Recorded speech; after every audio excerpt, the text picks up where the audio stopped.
everyone, how are you? Yes, I am back with my new experience.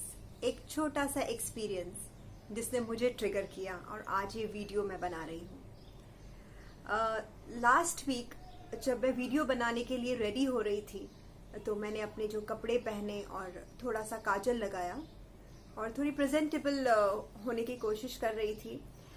उतने में मेरे husband पास हुए और उन्होंने मुझे देखकर कमेंट किया कि खदीजा काजल कितना अच्छा लगता है, अगर तुम रोज लगाया करो तो.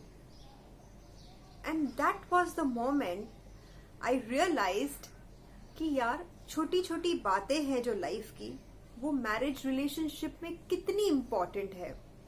जैसे कि अक्सर क्या होता है, मैंने क्लाइंट्स के साथ जब मैं डील करती हूँ तब मैंने बहुत ये एक्सपीरियंस किया है कि हम जो है हमारे लुक्स को फॉर ग्रांटेड ले लेते हैं. मैरिज के कुछ अरसे के बाद हमें लगता है कि it is okay, the way you dress up, the way your body is, everything is okay, but it is not okay. The marriage relationship requires taking proper care. Now whether it is a husband or a wife, आप जो भी हो, अगर आप wife हो तो भी आपको बराबर से रहना है. ऐसा नहीं कि घर के अंदर आप जैसे भी कपड़े पहन के घूम रही हो और जैसे भी आपका जो भी है, और बाहर लोगों के लिए हम बहुत टिप टॉप होके निकलते हैं, बहुत प्रेजेंटेबल और सब हो जाते हैं. तो why not for the person whom you are supposed to be? Okay, जैसे हमारे स्क्रिप्चर्स भी हमें बताते हैं कि हस्बैंड वाइफ के लिए और वाइफ हस्बैंड के लिए एक सुकून का सबब है, एक लिबास है. Okay, so why not put that effort and that energy for this particular person? And the same thing applies for the husbands also. कि आप हस्बैंड है तो आप ऐसे नहीं कि आपके मैरिज के कुछ सालों के बाद आप बड़ा बड़ा पेट लेके घूम रहे हो, आपके कपड़ों का ठिकाना नहीं है, आप घर पे जैसे तैसे रह रहे हो.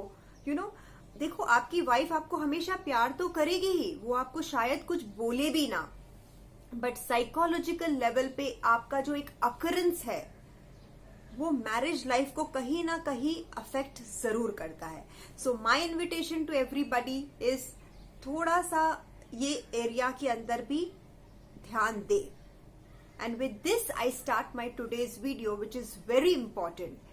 And in this video we will see marriage as a different entity. Okay? जब दो लोगों की शादी होती है तो हमें लगता है सिर्फ दो लोग हैं, husband and wife. No, but there is a third entity. उसे मैरिज कहेंगे. और ये मैरिज की अपनी एक लाइफ साइकिल होती है, जैसे कि वाटर साइकिल, रेन साइकिल.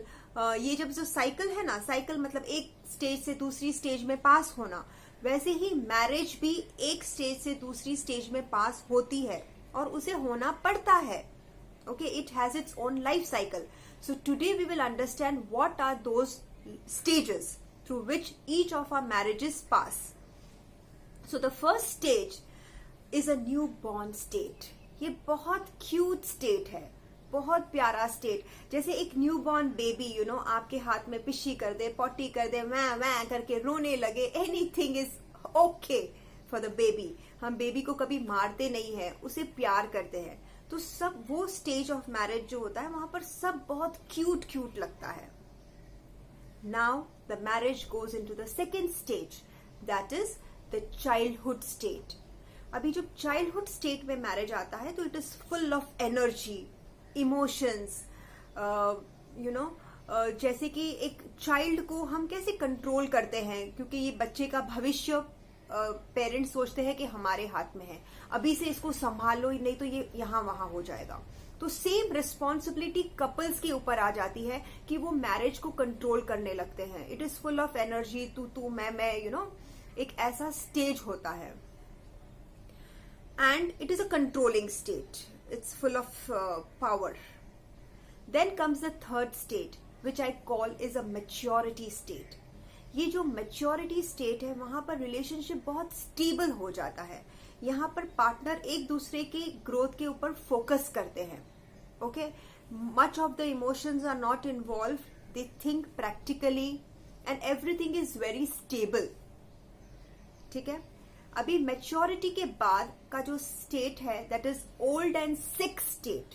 यहाँ पर मैरिज थोड़ी सिक स्टेट में, मतलब बीमार स्टेट में चली जाती है, ओल्ड हो जाती है, जहां पर एक कॉमन इंटरेस्ट का कोई टॉपिक नहीं है डिस्कस करने के लिए। मैरिज थोड़ी साइलेंट हो जाती है। जैसे बुजुर्ग लोग खुद के नीड्स के ऊपर ज्यादा फोकस करते हैं, वैसे ही पार्टनर्स अपने खुद के नीड्स के ऊपर ज्यादा फोकस करते हैं। Okay, it is not that they are hating each other, but the relationship is kind of dry.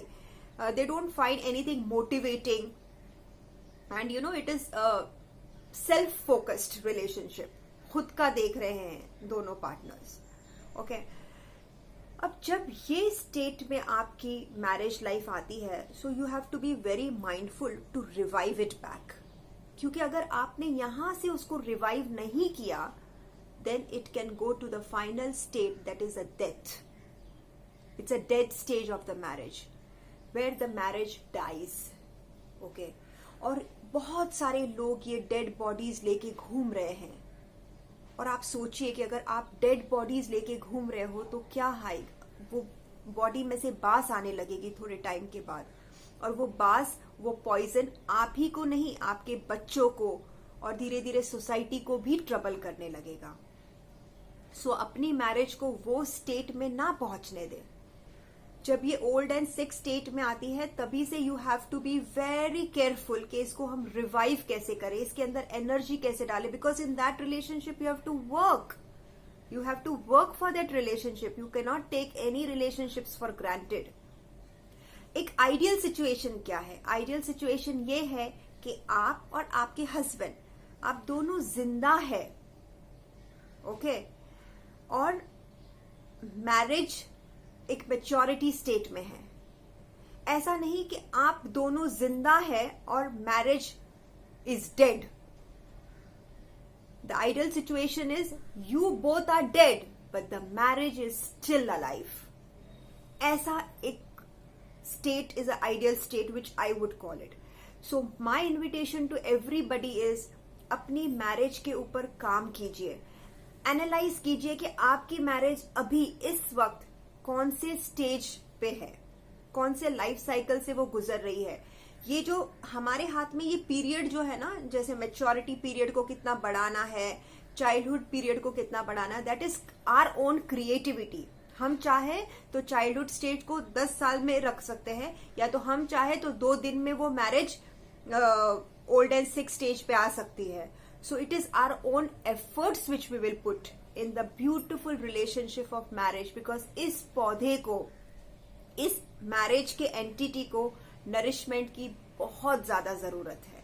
Okay, if you are having any problem understanding this marriage life cycle, I am always there, your life coach Khadija. Thank you so much for the patient listening. Bye bye.